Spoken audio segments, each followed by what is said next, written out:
Dah. A'udzubillahi minasyaitonirrajim. Bismillahirrahmanirrahim. Assalamualaikum warahmatullahi wabarakatuh. Waalaikumsalam warahmatullahi wabarakatuh. Alhamdulillahirabbil alamin wa bihi nasta'in ala umuri dunya waddin. Sayyidina wa maulana Muhammad wa ala alihi wa sahbihi ajma'in. Rabbi shrah li sadri wa yassir li amri wahlul 'uqdatam min lisani yafqahu qawli. Alhamdulillah, puji serta syukur kita panjatkan kehadirat Allah Subhanahu wa taala, yang mana merupakan rahmat yang lebih besar Allah berikan kepada kita, Allah limpahkan kepada kita sehingga kita bisa hadir kembali dalam acara rutin kita, yaitu Ta'lim Quran Haruniyah. Yang kami hormati Ketua Yayasan Yunus Muhammad Pesantren Haruniyah, dan yang kami banggakan Ketua Pengajian Ta'lim Quran Haruniyah, dan yang kami sayangi jamaah Ta'lim Quran dan pemirsa di rumah yang berbahagia. Alhamdulillah, pada kesempatan pagi hari ini seperti biasa kita dengarkan tausiah yang akan disampaikan oleh Ustaz kita, yaitu Haji Burhansyah SAG MPD, yang dalam materi khusyuk dalam sholat. Bagaimana kita khusyuk dalam sholat? Untuk itu, waktu dan tempat kami persilakan kepada Ustaz.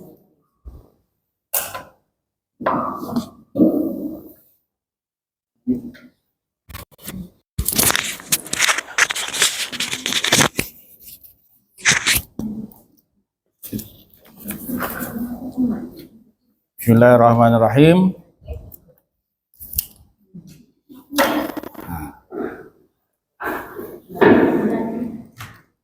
Assalamualaikum warahmatullahi wabarakatuh. Waalaikumsalam. Alhamdulillahirabbil alamin. Allazi wajaba ala sholati wal zakati wasyami wal haji. Salatu wassalamu ala asyrafil anbiya'i wal mursalin sayyidina Muhammadin wa ala alihi wa sahbihi ajmain, amma ba'd. Kita bersyukur pada Allah.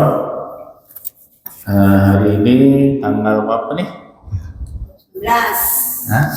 20. Bulan Juli. Alhamdulillah. 27. Sampai selesai bulan Juli. Kemudian kita masih dalam keadaan sehat walafiat. Yang penting sehat. Sehat itu adalah kekayaan yang paling kaya. Orang sehat itu kekayaan yang paling termahal adalah sehat. Walaupun kita tak punya uang bermiliar-miliar, tapi masih bisa melihat, bisa makan, itu kita kaya. Kita bisa mendengar, bisa berbicara, itu kekayaan. Kemudian jantung kita, darah kita sehat, itu adalah sebuah kekayaan. Salam dan salam pada junjungan kita Nabi Muhammad SAW, dan juga untuk seluruh keluarga, sahabat dan pengikutnya sampai di akhir zaman. Yang kami hormati Ketua Majelis Ta'lim Quran Haruniyah, Bu Haji Balila Hafiz Hamimah, kemudian moderator Ibu Ustazah Martini, dan serta ibu-ibu semuanya, jamaah Ta'lim Quran Haruniyah. Ini sudah berjalan 3-4 tahun ya. Hidup mati, ramai, tapi tetap istiqomah. Nah, memang seleksi alam, seleksi dari Allah itu untuk mencari istiqamah itu memang akan diuji dengan waktu. Macam tahun rahmah, ada 33 tahun kan, lama hidup mati tenggelam timbul. Sekarang meninggi. Dari tinggi ini ada pula muncul di kelompok selawat misalnya, selawat tiba, selawat yang pakai gendang. Banyak di kampung kita pun muncul selawat. Jadi tambah semangat. Nah, kadang gitu memang kita diuji. Ta'lim Quran ini diuji juga. Memang pagi-pagi ini diuji dengan senam, banyak acara bagi raport apa, acara masak-masak, acara rutin belanja dan sebagainya, cara kerja diuji gitu kan. Tapi Allah lihat, oh ini rupanya ya hamba aku yang istiqomah dihafal oleh Allah SWT semua wajah-wajah ini. Nah bagi orang yang istiqomah itu ada ganjarannya. Dalam Al-Quran, surahnya surah Al-Ahqaf, ya. Surah Al-Ahqaf ayat 13 dan 14.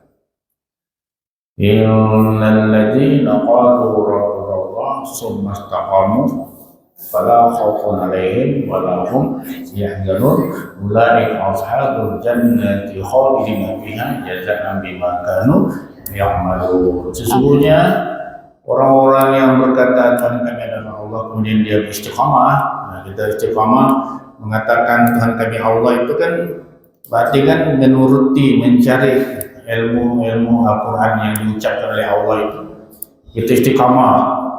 Bukan hanya sekedar mengatakan Tuhan kami adalah Allah, tapi kita mencari ilmu Al-Quran itu, kata-kata Allah itu.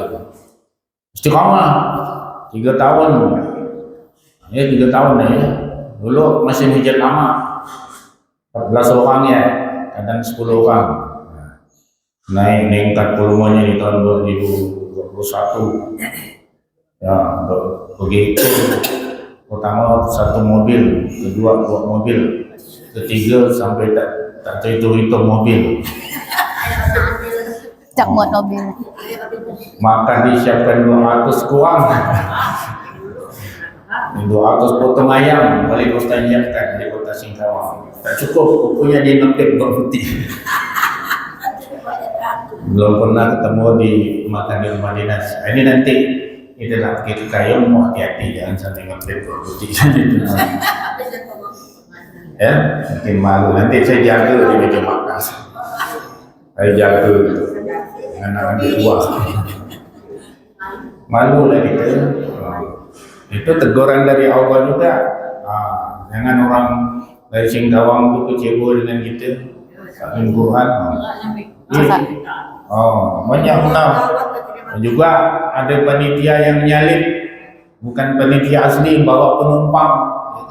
Penumpang tak bayar, yang bayar ni duduk tak nyandang. Aduh, ada tak yang begitu macamnya? Nanti kita pergi ke Kayu Utara ni pakai name tag. Nah, ini alhamdulillah orang istiqamah mengatakan Tuhan kami adalah Allah, istiqamah. Allah khaufun 'alaihim, tidak ada rasa takut kepada mereka. Walau hum yahzanun, tidak ada rasa sedih. Ini ada pergi sini tidak takut apa-apa ni. Tak takut kekurangan. Bunuh tu jalan di kubur tu subuh-subuh pergi sini. Tak takut kena tarik orang dalam kubur. Di pintu subuh, sihir subuh, tak takut orang gila dulu, tak takut orang gila. Ramai tu subuh-subuh dah nunggu sini. Ni orang istiqamah. Belum dia kat saya, perempuan Al-Qamar ni. Subuh Jumaat buat kuih istiqamah, buat kuih terus. Ambil buah buat kuih terus, bila buat nasi. Istiqamah walaupun sikit ada. Saya tu suka yang candai Kak Khai, Kak Bukit ya, insyaAllah buat hijab. Walaupun itu pun dah syukur dah ada dah, ya. Namanya milik dia lah. Ini istiqamah, walau khaufun 'alaihim, tidak takut rugi, ya, tidak takut hantu, tidak takut jin, tak ada takut miskin. Orang istiqamah tu tidak takut tak ramai, tidak takut. Bagi ustazah ni tetap melayani, tidak ramai malas ku ceramah. Ini tak ada istiqamah. Ada 2 orang sini, saya ceramah masuk TV, masuk YouTube. Ada 3 orang sini, saya ceramah masuk YouTube. Jangan dia berdua ayat macam bayar. Dan saya yang buat rumah ini masuk YouTube. Masuk YouTube ni kan, jadi walaupun benda ramai ni nanti disebarkan ke mana-mana. Kadang penontonnya sampai 100, 200. Artinya 100 orang nonton kita situ. Jadi produksi dakwah lewat komunikasi ini jangan takut sikit. Saya tidak pernah merasa sikit enggak, saya kirim. Dari situ saya pun walau khaufun alaihim, tidak takut sedikit jumlah yang hadir. Begitu saya kirim ke YouTube itu, Ame yang nelpon, Pak, sempat dari sini Pak, jamaah Pak, dia nonton YouTube tuh. Pak, kami mau neliti, dia nonton YouTube tuh. Kami mau neliti pengajian Bapak, Alpak dan kita teliti. Nah ini dampak-dampak dakwah dengan medsos itu, ya. Kita bukan untuk cari riak, dah. Nanti kalau kita semua dah mati, ilmunya walau khaufun alaihim, walau hum yahzanun, tak ada sedih. Sikit ke yang hadir, banyak, tak ada sedih, gembira ya. Itu masuk itu. Semua orang bisa nyaksikan. Nanti kalau aku mati, dia tetap ada, bisa tonton anak-anak aku kan gitu. Cepat sikit ramai kopi tu.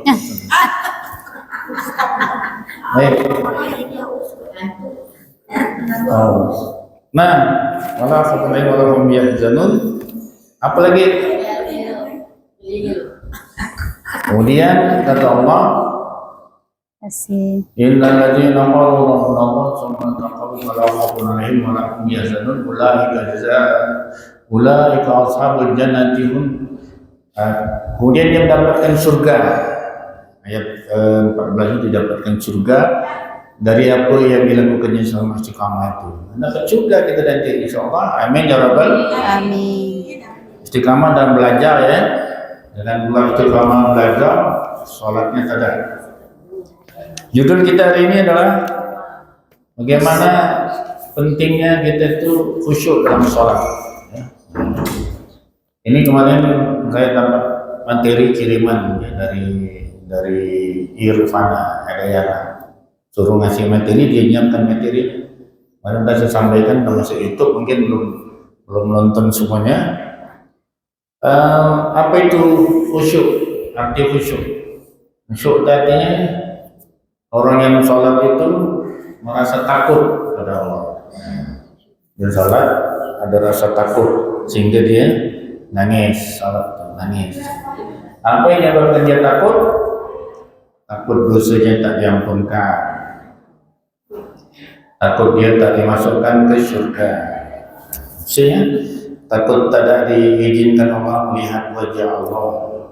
Takut tak diizinkan Allah melihat wajah Nabi. Takut kita kira kita ni tak bisa melihat wajah Allah. Kita kira kita tak bisa melihat wajah Nabi. Kita kira kita bisa ketemu dengan mak bapak kita. Ini semua dalam kekuasaan Allah Subhanahu. Maka belum ada kepastian kita bisa melihat wajah Allah. Belum ada kepastian kita bisa melihat wajah Nabi.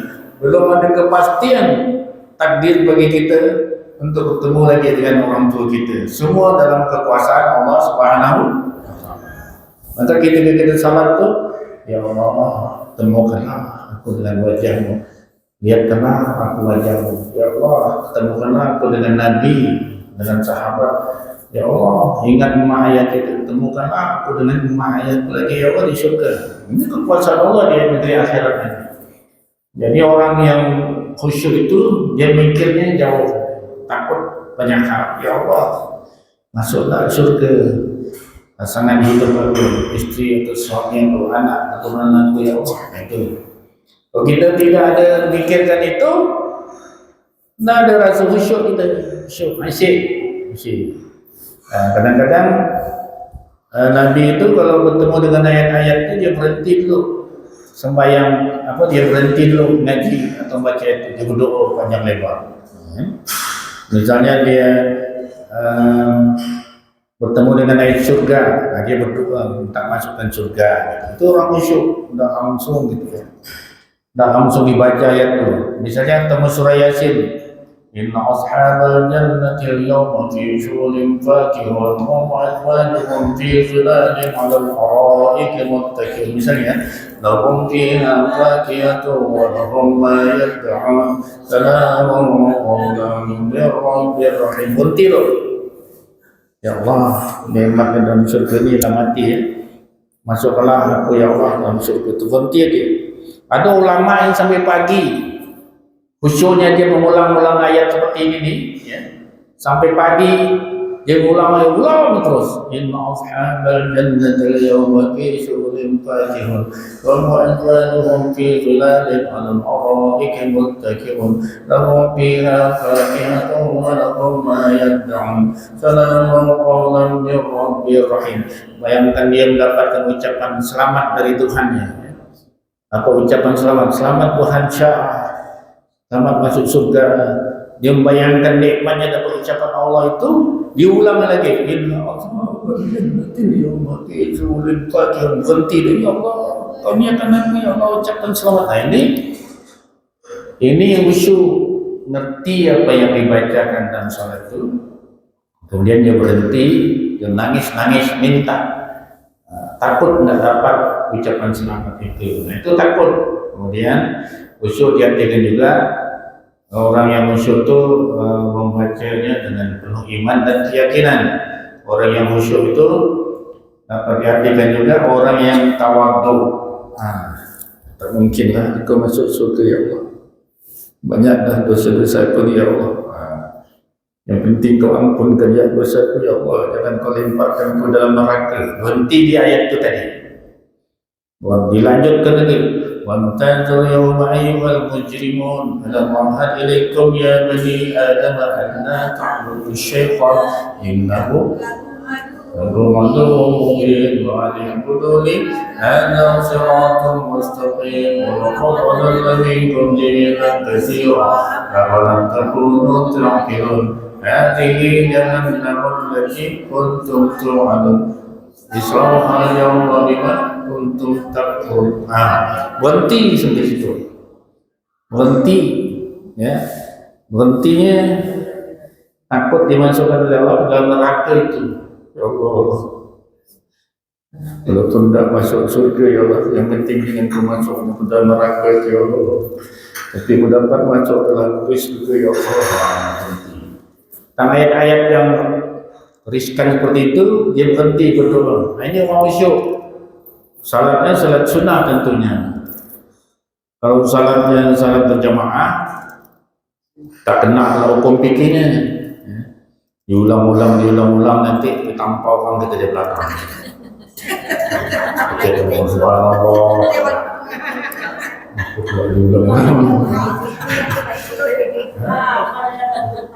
Kalau sembahyang dengan hadis, apa ini pangkong. Tapi kalau sembahyang seorang, ini sunat, tahajud, yang duha, ngasih. Jadi tidak mau pokok-pokok dulu, nangis-nangis loh diri itu. Nah itu dia khusyuk.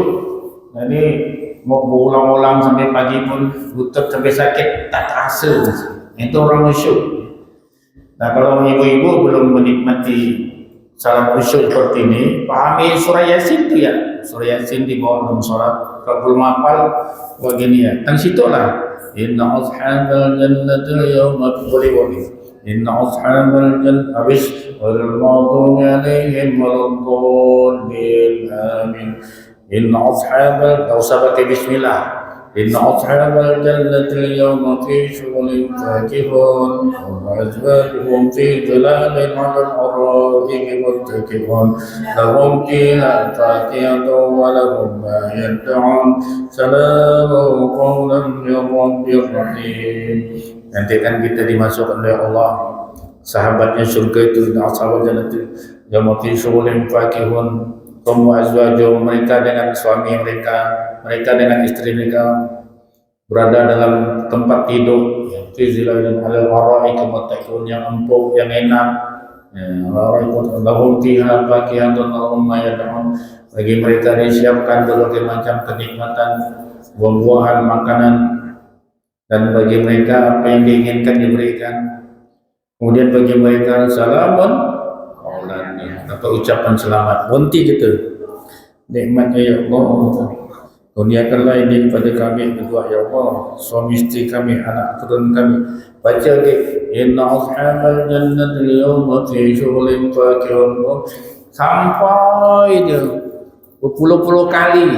Ini ada jenis sahabat yang para ulama tabi'in yang melakukan khusyuknya, solat khusyuknya kayak gitu sampai pagi. Istinya dia bangun jam 2, dia ulangi ayat yang sama gitu sampai ketemu azan. Ngasih-ngasihnya itu namanya khusyuk. Namanya khusyuk ya. Itu namanya khusyuk. Buno nih saya bawa surah Ar-Rahman semut-semut kaki. Karena udah tua, udah penyakit ya. Maklum.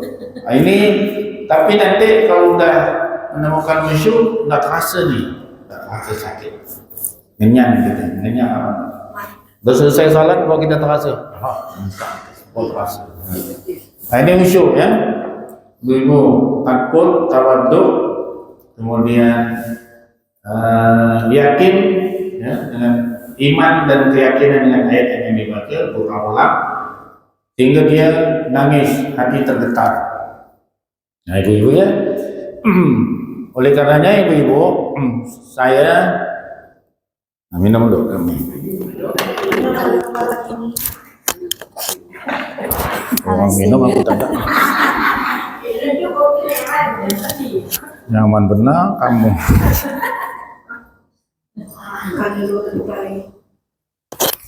Nanti bisa dipotong, tenang ya.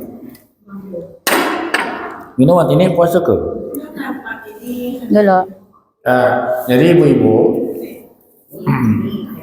kalau surah-surah macam Yasin itu dan surah-surah yang dibaca itu mempengaruhi. Jadi ayat Quran yang kita baca itu kalau kita punya khusyuk, terus kita pahami, ya, kita tahu maknanya. Makanya jangan lupa berdoa pada Allah itu, ya, waktu kita bisa sembahyang itu ngadu pada Allah. Ya Allah, ngadu salat saya ini kurang khusyuk, tak terasa nikmat. Mungkin ayat Qurannya belum menyentuh jiwa saya. Ampunkanlah dosa saya Allah, bersihkan jiwa saya ini sehingga Quran itu bisa menyentuh hati saya. Kalaupun udah minta ampun, minta kepada Allah, ya Allah, sentuhlah Al-Quran itu kepada jiwaku yang keras, pandanganku yang keras, pendengaranku yang keras nih, sentuhkan dia ya Allah. Minta tiap hari itu, minta tiap hari itu, ya. Anak khususnya misalnya, ya Allah, kalau aku sedang baca Al-Fatihah atau kalau mendengarkan imam baca Al-Fatihah, ya Allah, sentuhkan Al-Fatihah itu, surah Al-Fatihah itu pada jiwaku, pada hatiku yang keras, biar dia lembut. Sentuhkan pada pendengaranku yang keras, biar pendengarannya lembut.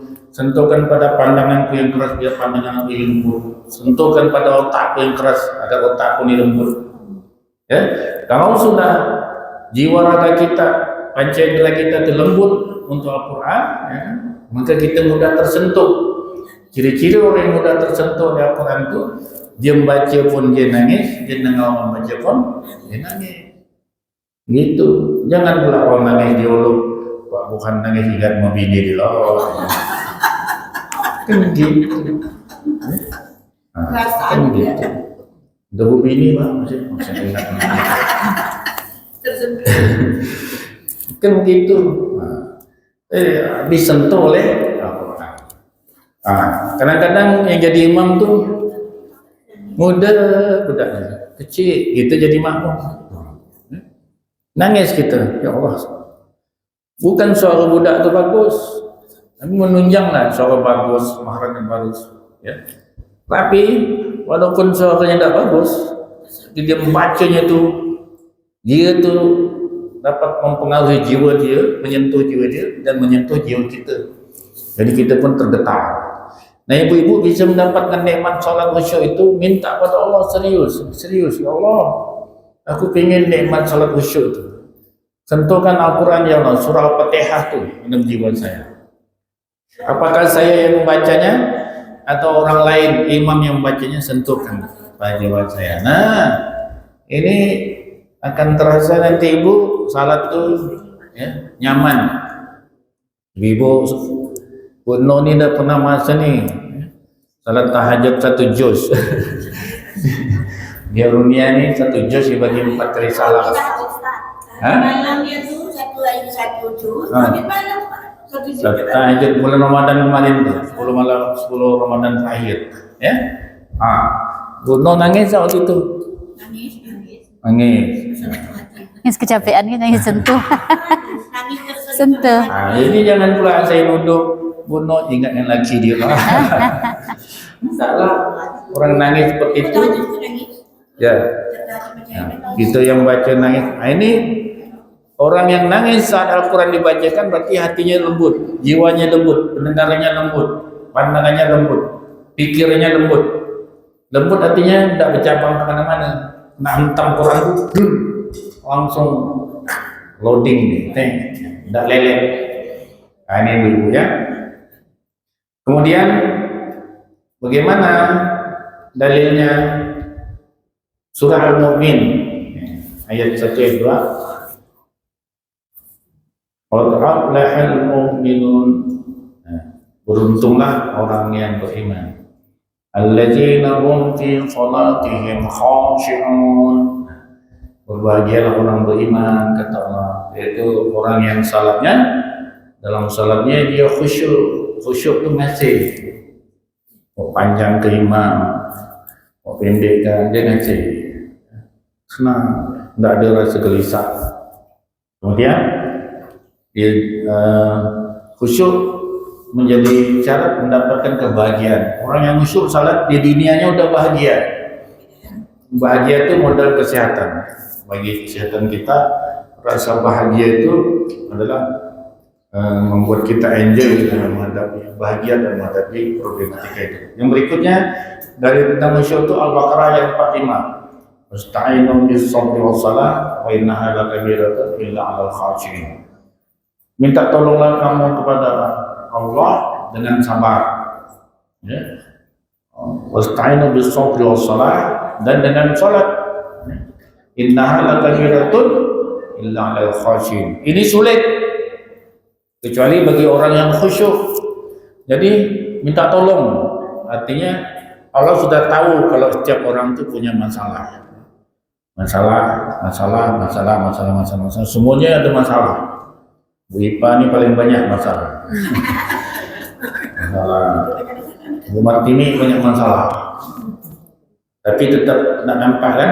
Kalau saya tahu masalah, Bu Tisa dan cucu jauh di kampung.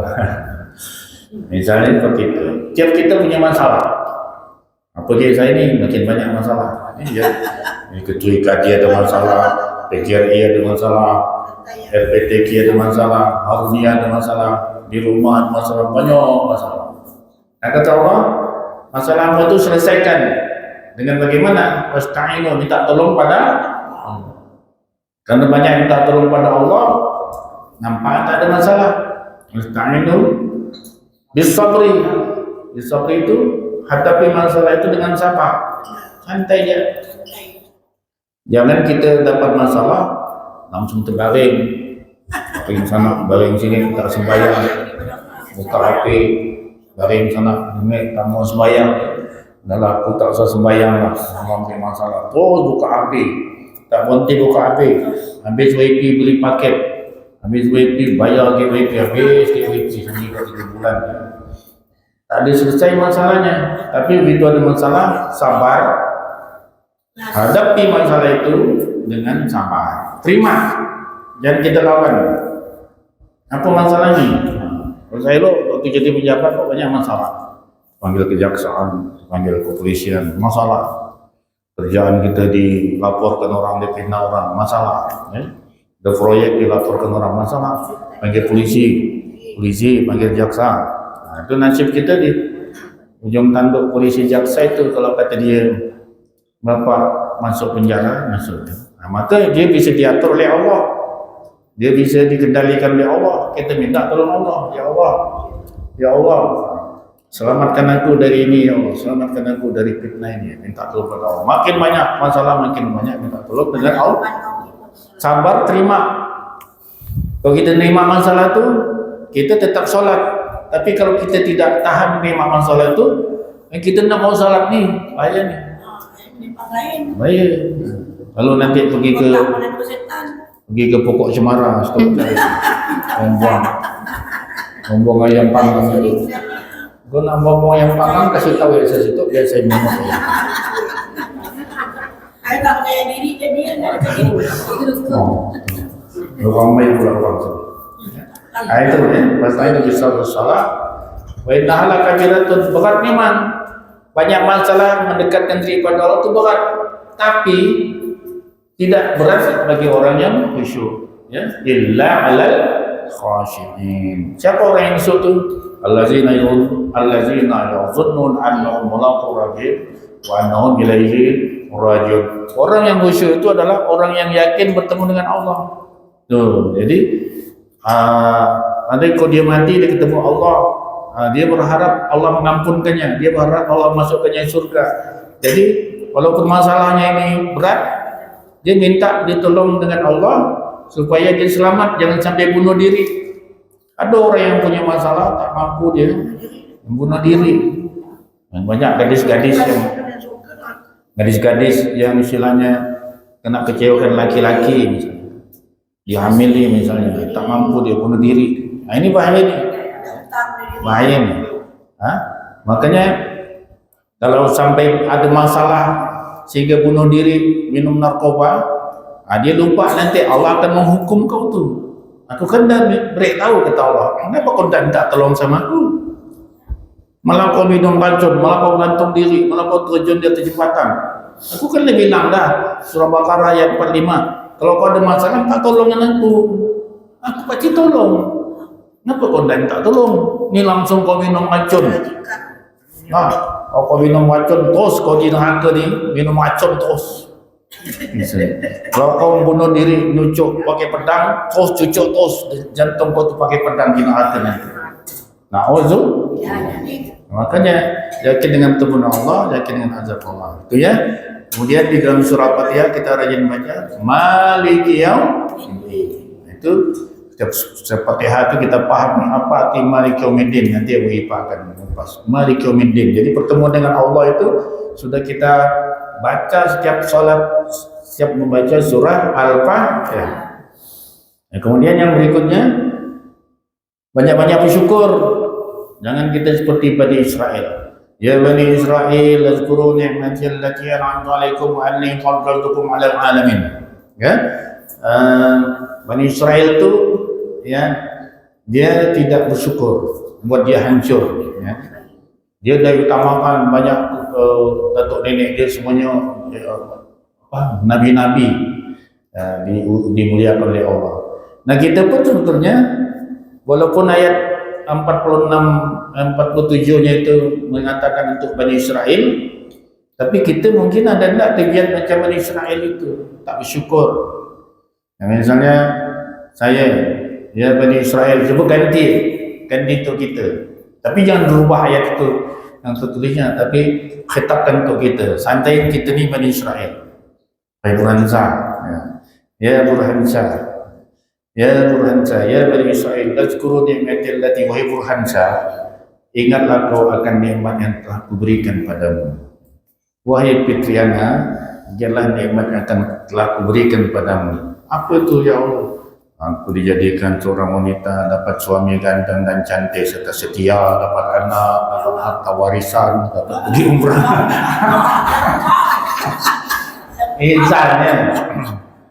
Insannya kan, dapat pergi umrah, masih bisa hidup. Ingat tak kakak kau Nurtiah dah meninggal dunia? Dah Pak Bohan ni kau kenal kan?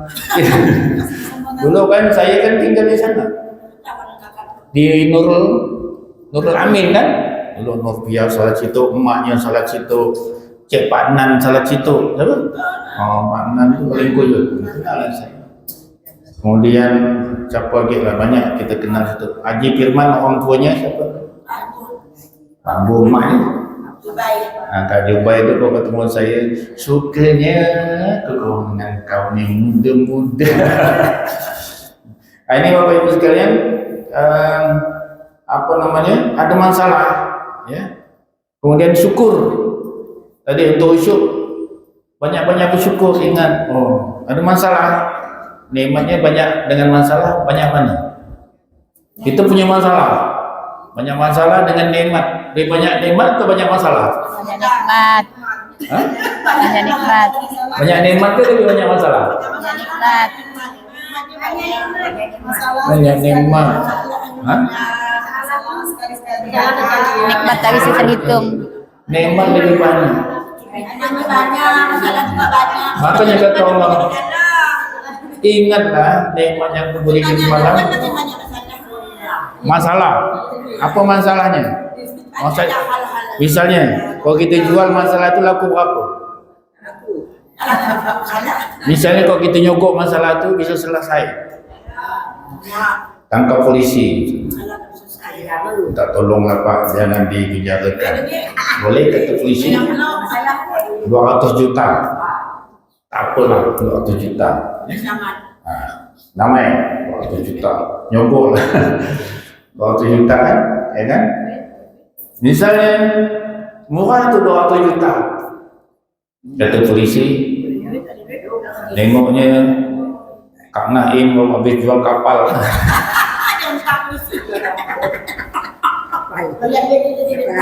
Ini masalah kau ni mau selesai, tak tolong 1 miliar. Mahal tak 1 miliar?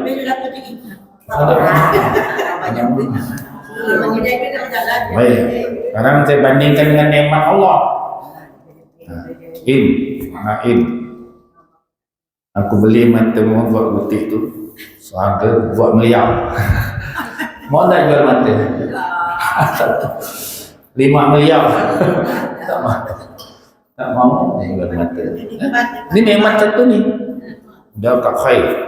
Aku beli jantung Kak Khair 20 miliar. Habis dibeli jantung Kak Khair mati, mau tak?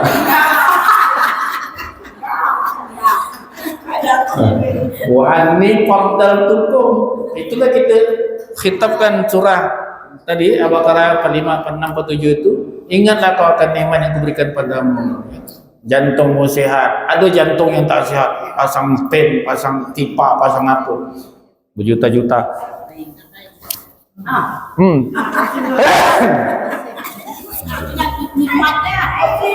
Ya rahmatullah. Ada tulang belakang yang bengkok. Ini Ipa Helia. Menantu saya itu punya saudara bungsu, anak perempuan, bawa balik Jakarta. Nah, Bu, tulang belakang yang bengkok. Nanti nak operasi. Dah berapa lama bawa sekarang sakit tulang belakang yang bengkok. Nah, coba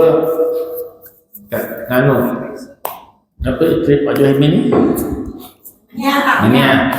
Ini ya, dibeli tulang belakang awal 5 miliar.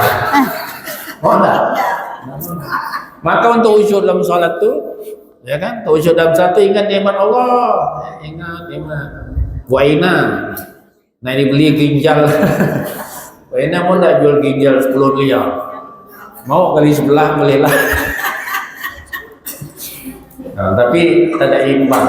Nah ini Bapak Ibu sekalian, ingat nikmat Allah. InsyaAllah kita akan menjadi khusyuk. Terakhir, wattaqu 45, 46, 47, 48. Wattaqu yawman la tajzi nafsun an nafsin shay'an wa la yuqbalu minha syafa'atun wa la yu'khadhu minha 'adlun wa la hum yuhzanun wa la hum yansurun.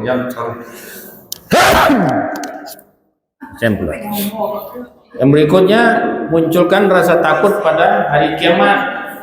Yang di situ tak ada orang yang bisa nolong kita. Nolong seorang tak bisa nolong lain.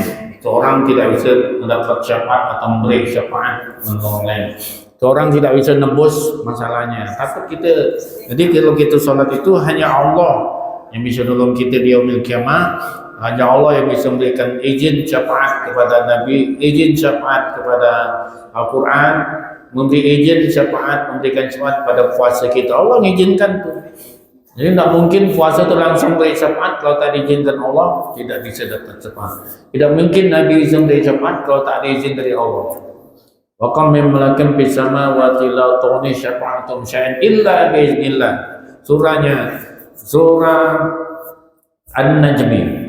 Tidak sesuatu berapa banyak tentara-tentara yang di langit tidak bisa beri syafaat kepada kamu kecuali atas izin Allah. Makanya kita bayangkan hari kiamat hanya Allah yang bisa memberikan izin syafaat, maka kita jadi khusyuk dalam salat. Inilah Ibu-ibu yang dapat saya sampaikan, faktor-faktor yang menyebabkan salat bisa khusyuk, ya misalnya ruang salat yang harus bersih, rapi, jauh dari kebisingan, bunyi-bunyian. Ruang salat jauh dari bau, ya, tempat sampah. Badan kita, pakaian kita pun kalau pengen khusyuk, ya, baju kodong yang udah bobot tengek yang dipakai. Baju dalam udah 3 hari itu masih pakai. Tidak bisa khusyuk. Begitu tengah sembahyang, Allahu Akbar, bau pun keluar dari sini. Kali kan bau udah keluar tuh setan kan mengatakan, bau ketiak itu, yuk. Hilang dah usuk lah. Hilang dah usuk. Aku yang coba ketiak aku tak mampu, pergi laki aku. Jadi itu bacaan apa namanya, tempat sholat, pakaian sholat harus bersih dan bau harum, bau wangi. Kemudian memahami apa yang kita baca. Ini akan menemukan khusyuan. Yang terakhir, paling terakhir, hafalkan Al-Quran surah-surah yang terkait dengan cerita kiamat itu. Misalnya surah An-Najmi, misalnya surah Al-Qamar, misalnya surah Ar-Rahman, surah Al-Waqi'ah, surah Al-Hadid. Semuanya itu kita hafalkan untuk mendukung khusyuan kita dalam sholat. Misalnya lagi surahnya surah At-Tahrim, kemudian surah Al-Mulk, surah Al-Haqqah. Nah ini semuanya bercerita tentang kiamat yang akan menambah khusyuk kita. Hafalkan surah An-Naba, An-Naji'ah, sang pencabut nyawa. Nah, ini kalau mau khusyuk tuh memang intinya hafalkan pahami terjemahnya, dan munculkan rasa takut, minta pada Allah supaya kita disentuh oleh Al-Quran itu. Ya? Perlu waktu ya, perlu waktu. Terima kasih. Assalamualaikum warahmatullahi wabarakatuh. Nak bertanya apa? Pak boleh nak bertanya? Waalaikumsalam warahmatullahi wabarakatuh. Alhamdulillah ya, luar biasa materi kita yang kita dapatkan dan dosen kita pada pagi hari ini. Banyak manfaat ya tentunya, dan banyak yang sudah paham ya tentunya. Dan yang hadir di sini mudah-mudahan tak ada masalah. Ya, mungkin boleh ada yang bertanya, silakan. Ini Pak Ustaz, misalnya kan kita begini yang dikatakan nikmat. Kalau kita mempunyai seorang anak itu dikatakan nikmat atau melahirkan seorang anak misalnya itu dikatakan nikmat, dikatakan nikmat kan? Nikmat. Jadi kenikmatan kita itu misalnya dari segi perekonomian yang mungkin kekurangan dan masalahnya tentang perekonomian itu dijualnya nggak itu tuh nikmat kita tuh kan kita diberi Allah anaknya itu nikmat. Tapi karena dia tuh di bidang ekonomi dia kekurangan dari segi itu, jadi anak itu dijual sama orang itu termasuk dosa. Anak dia apa? Misalnya anak itu dijual gitu, karena ekonomi akibatnya itu kan dia perekonomiannya kurang. Jadi pas dapat anak itu suatu nikmat dijualnya pada orang itu termasuk salah satu dosa dan sesuatu. Iya. Tolong penjelasan. Dapat anak itu rezeki ya. Banyak orang pengen punya anak. Obat anak, obat sini, pengen punya anak. Dengan anak itu adalah rezeki. Anak itu sendiri rezeki. Rezeki ini bukan hanya uang. Anak itu investasi. Begitu kita punya anak, lagi sekarang ini sampai kita tua, investasinya dia nanti merawat kita di masa tua. Dia biaya hidup kita. Bagi ibu-ibu, bapak-bapak yang tak ada hak pensiun, nanti anak-anaknya yang memberikan pensiunnya, makan minumnya segala macam. Itu dia kalau kita punya anak. Kita jangan mikirkan waktu kita muda jual anak sama sini. Waktu kita tua nanti siapa nak ngurus kita? Apalagi kalau anak itu dijual, masa dia tidak ingat siapa mak biologis, bapak biologis. Banyak anak-anak yang diadopsi oleh orang Belanda. Tapi orang Belanda yang mengadopsi anaknya, diceritakannya, kau tuh kami angkat anaknya tumbuh besar tinggi kayak orang Belanda karena makan daging sama makan tepung, katanya tinggi. Akhirnya anak itu dijelaskan, mak biologis kamu itu ada di Jawa. Pergi dia, tengok ya di YouTube. Nangis-nangislah mak adik Cari aslinya. itu kena adopsi. Kena adopsi itu artinya bisa tak kena jual. Masih bagus ini orang Belanda nih. Adopsi itu artinya dijual. Dia diangkat. Bisa dengan cara diserahkan ke panti asuhan. Nanti orang cari anak, cari di panti asuhan. Nah, itu tidak dijual dengan alasan orang tuanya tidak sanggup membiayai. Serahkan aja ke panti asuhan. Nanti di panti asuhan dicarikan bapak asuh diadopsi. Tapi kalau jualnya lain cerita. Ekonominya cukup, jadi dijual anak. Jualnya lain cerita. Apa namanya? Kita tuh kalau punya anak tuh, kenapa disuruh berakikah? Akikah kalau anak laki-laki 2 kambing, anak perempuan 1 kambing. Maksudnya kita berhutang dengan Allah. Siapa anak yang lahir itu kata Rasulullah tergadaikan. Cara menebus tergadaikan itu artinya kita punya harta, punya itu pinjaman, tapi kita berhutang dengan yang punya itu Allah.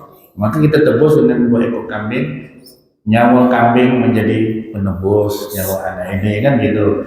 Daging kambing menjadi penebus daging kambing. Makanya anak yang berakikah itu akan terhindar dari tumpah darah ya kan, dari penyakit kulit kan udah dipotongkan kambing. Artinya orang punya anak itu orang yang terhutang dengan Allah. Belum selesai kau hutang dengan Allah, kau jual kan? Jangan ceritanya. Kemudian yang berikutnya surah At-Tahrim, hu anfusakum wa ahlikum. Jaga dirimu dan wargamu dari api neraka. Kamu jual anakmu dengan siapa? Dengan orang kafir. Dia masuk neraka. Nanti dia di dalam neraka bisa terbebas. Kenapa kau masuk neraka? Kami tidak tahu gak, kecil-kecil lo, kami Islam, mak bapak kami Islam. Dijual dengan orang kafir. Dijual dengan syabak situ. Jamu. Dijual dengan jamu. Mana mak? Panggil mak. Kenapa kau jual anakku? Tadi duit Tuhan, kau ni. Aku kan kami puji kau. Kenapa kau tak salat minta? Dah ambil anaknya selamatkan dari neraka. Mak bapak masukkan ganti. Ini berlaku juga bagi kita yang mengabaikan anak kita tak mau solat, tak mau apa. Nanti di sidang mana? Kenapa kau masuk neraka? Tak solat. Kenapa kau tak solat? Mak tak ngajar, bapak tak ngajar, bapak tak mengingatkan. Jadi tiap hari ni ngetok pintu kamar anak, bayang siram air, sampai nak bertinju dengan anak serara, anak besar. Nak belajar. Menjauh-jauh orang tidur tu tak terudu, bekal pesta lain. Itu yang hendak jual anak ya, mengabaikan anak cucu ya, kita sudah berdosa apa gitu kan? Jangan kau nak jual cucu kau. Nah, awak tanya itu mana jual? Ada orang jual. Tanya aneh-aneh jualan. Anda boleh. Baik. Nak pergi ke Tapang jualan nak pula apa cerita? Masih banyak yang jual lain. Aku masih banyak yang jual anak. Itu bahaya ya. Apalagi sampai apa? Ada nak bantu orang non Muslim. Dahlah kau tak usah jual anak kau. Yang penting kau masuk agama kami. Ya. Dah. Jadi buat ini jam 7 dah. Dan paham ya? Ya ibu dan Allah itu tadi. Jauhkan sikit. Mic-nya jauhkan sedikit. Apa tadi yang disampaikan oleh Ustaz kita? Yang pertama kita disuruh istiqomah. Ini juga buat saya sampai istiqomah ya. Juga buat kita yang ada di sini. Kemudian arti khusyuk tadi ada rasa takut kita kepada Allah saat kita sholat ya. Banyak sekali rasa takut kita, takut tak berjumpa dengan Allah, takut tak ada diampuni Allah. dan banyak sekali. Kemudian juga siapa orang yang khusyuk itu ada di dalam surat Al-Mu'minun 1 sampai 6. Ya. Iya. Kemudian orang yang khusyuk di dunia udah dapat merasakan kebahagiaan, terutama ketenangan batin ya Ustaz ya. Ketenangan jiwa, udah dapat kebahagiaan. Kemudian Allah tahu kita banyak masalah. Jadi masalah kita itu kita adukan kepada Allah. Dan di situ terdapat dalam Quran surah Al-Baqarah ayat 45, 46, 47. Jadi silakan nanti buka lagi kembali ya. Kemudian untuk khusyuk kita perlu sabar, perlu terima dengan ikhlas, perlu banyak bersyukur, perlu banyak memperhatikan nikmat Allah tuh banyak nikmat banyak masalah yang Allah berikan. Terutama tadi kita dengarkan bahwa kita banyak nikmat yang Allah berikan kepada kita. Kemudian faktor-faktor yang membuat kita bisa khusyuk untuk sholat tadi itu di ruangan yang baik, yang nyaman, tidak ribut, tidak risih. Kemudian dari pakaian kita juga wangi, bagus, tidak ada najis dan tidak kotor. Kemudian memahami apa yang kita baca. Selanjutnya hafalkan surat-surat yang menunjukkan kita kepada hari kiamat. Nah itu tadi materi yang kita dapat pada pagi hari ini. Semoga bermanfaat bagi kita semua. Dan terakhir saya mohon maaf jika masih banyak terdapat kesalahan dan khilafan. Kesempurnaan dari Allah. Kelemahan kita sebagai umatnya, kita mohon maaf kepada Allah karena Allah Maha Pengasih dan Penyayang. Kita tutup dengan membaca Subhanakallahumma wa bihamdika asyhadu an la ilaha illa anta astaghfiruka wa atubu ilaik. Wabillahi taufiq wal hidayah. Assalamualaikum warahmatullahi wabarakatuh.